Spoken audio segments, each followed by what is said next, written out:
Hello there, welcome to my review of the Casebook of Sherlock Holmes, Series 1, Episode 3, Shoscombe Old Place. The episode begins in a stables where Sir Robert Norberton is introduced to new stable boy Joe Barnes, played by future Dr. Watson Jude Law, before he's called to his stately home, Shoscombe Old Place, to deal with some rough-looking types who are demanding something from Sir Robert's sister, Lady Beatrice Falder. We then return to the familiar surroundings of Baker Street, where Holmes and Watson are discussing Sir Robert. It's a subdued prologue to the episode without the usual intrigue these scenes set up in this series, and one that only works because of the legacy of the character. The mystery soon arrives as Holmes has a letter from John Mason of the Shoscombe estate that explains that Samuel Brewer, one of the two men we saw harass the household, has gone missing. Sir Robert had previously had a run-in with this moneylender and gave him a very public thrashing.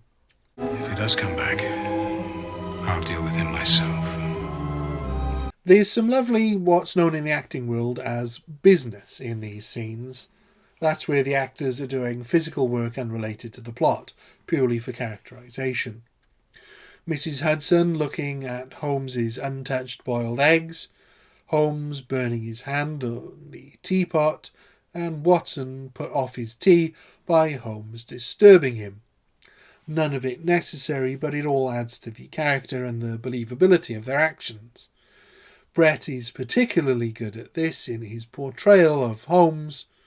Did I make you my handy guide to the turf? But it's a surprisingly difficult skill to remember and deliver dialogue while carrying out activities that seem enormously simple. But it just adds to the immersion. Mason arrives and we can tell by his tone that Holmes is in a playful mood. I think Sir Robert Norberton is gone mad. Oh, please, this is Baker Street, not Harley Street. Why do you say so? Harley Street was the area of London where the best doctors resided. Mason explains that Sir Robert has a racehorse that he is so desperate to win the next race that it seems to have driven him mad. He's bet everything on the horse winning, which is why it's suspicious that his chief creditor, Brewer, has disappeared. If the bet fails, Sir Robert will lose everything, and he has no claim on the estate as it belongs to his widowed sister, but only for as long as she lives, before it then goes to her late husband's brother. Despite the financial tensions between them, the siblings apparently got on well until recently, where Lady Beatrice has been greatly withdrawn. She hardly leaves her room, except to take her daily drive. Also, something made Sir Robert give away Lady Beatrice's beloved pet dog, and Mason saw Sir Robert secretly meeting a man in the woods around the estate. Sir Robert has also been carrying on with Lady Beatrice's maid for some time, and so Holmes suspects that the falling out may be over her. Well, let us suppose that she has suddenly found it out. That she wants to be rid of the hated maid. He will not permit it. She refuses to speak to him. The final piece of the mystery comes from the top of a human femur which has been found in the estate's furnace. Whether this belongs to Mr. Brewer or not is for Holmes to discover. It's quite a complicated setup with lots of different clues and different pieces at work here, but the way it's explained within the story is pretty easy to follow. Holmes and Watson start, as Holmes has been known to advocate for before, at the local pub. But this time it's not just to gain local knowledge, but to borrow the landlord's dog, its former owner being Lady Beatrice. While it would be unheard of today to let a stranger take your dog for a walk, this is set during the time of subservience of the classes, where it was believed you could trust anyone of a higher social status, a concept that we haven't entirely shaken off in the UK, but is nowhere near as prevalent as it once was. Thankfully, the landlord can trust Sherlock, and while out with the dog, they meet Sir Robert's jockey, Sandy Bain, who explains that the normally peaceful dog, Jasper, has behaved strangely of late, first being fixated on a cellar door at the Shoscombe estate, then drawn to a ruined church on the estate, where Bain heard someone weeping. Holmes and Watson pursue Lady Beatrice's carriage with the dog, but are unable to catch up with it. Stop the carriage, Watson! Stop the carriage! Holmes investigates the cellar, while Watson manages to gain access to the house by pretending to be Sir Robert's new doctor. Holmes finds a pocketbook with the initials SB on it, seemingly confirming Watson's theory that Sir Robert did away with Samuel Brewer and incinerated his body in the furnace. While Watson digs for information from the staff, and then there's the other trouble. The other trouble. Holmes moves on to investigate Lady Beatrice's room. But they both linger a little longer than they should, and Holmes is forced to escape through the window. With neither having been able to get to the bottom of the mystery, Holmes does now have far more data than before, including some of Lady Beatrice's hair, which he discovers is horsehair. Sir Robert returns from his business trip and is deeply suspicious that something has been going on in his absence. What happened while I was away? Nothing, sir. Don't lie to me, Mason. Something's been going on behind my back.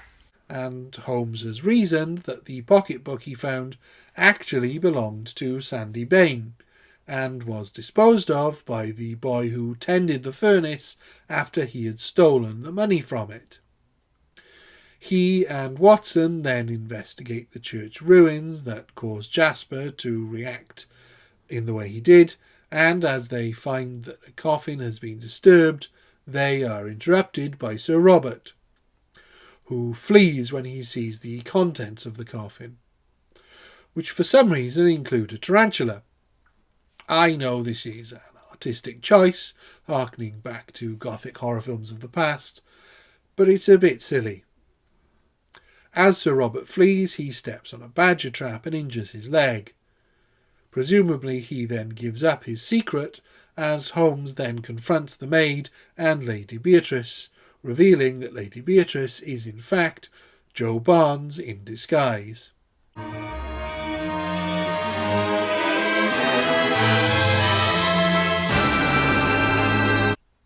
Lady Beatrice had died from natural causes days earlier, but as this revelation would mean all of the estate, including the horses, would revert to Sir Robert's brother-in-law, it would have ruined Sir Robert. If he could delay the discovery of her death until after the race, providing his horse won, he could settle his debts and set himself up before revealing his sister's death. He initially put the body in the cellar, causing the dog to react, before moving it to the crypt, getting rid of the skeletal remains from that coffin in the furnace.